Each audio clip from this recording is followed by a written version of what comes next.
Hi guys and welcome back. So today I'm going to be showing you how to make these birthday cookies. Let's begin. To get started on the recipe, you'll want to grab yourself a large mixing bowl, and into your mixing bowl place your room temperature butter followed by the light brown sugar and the granulated white sugar. Then mix together until they are well combined. You are looking for something that is lighter and fluffier in colour and consistency, so give it the time it needs to become that. I find around 5 to 7 minutes works really well, but you may need more or less time depending on the climate that you're in. Then you can go ahead and add in the egg, not forgetting to add in the vanilla as well, and mix until they are both fully incorporated.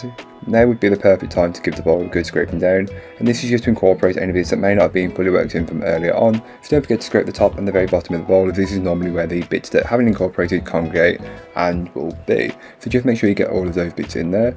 Then you can go ahead and add in the dry ingredients, so that is your flour, your salt and your baking powder, and then just add in the white chocolate chips and the sprinkles as well. Then mix on a low speed to start with, working up to a medium high speed, and mix until you have a clear dough. A trace of flour around the top is okay, but you're not looking for big chunks of flour, just little bits is okay. When you have a dough that pulls away from the bowl, you are good to go. So then you can go ahead and start processing the dough straight away. Scoop up your dough and make sure that the scoop is full, level it off, and then just take it between your two hands and flatten it out so you've got a bit more of a divot in the centre, and fill the divot with some strawberry jam. I'm using homemade, but feel free to use store-bought if that's what you've got to hand. And then just close it up like a little parcel, roll it into a ball shape, place onto a tray and flatten slightly. That's how you can do it. I also added some sprinkles on top, so I just roll the cookie dough in some sprinkles. But again, this is completely optional and you don't have to do this if you don't want to, but I find it adds just that little bit more flair, and who doesn't want that when it's a birthday cookie?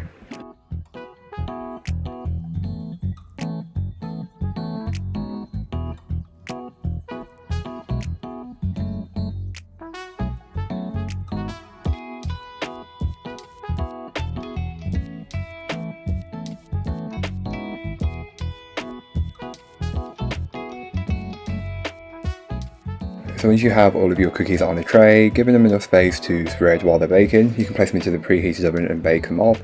Then once they're done, you can let them cool and enjoy.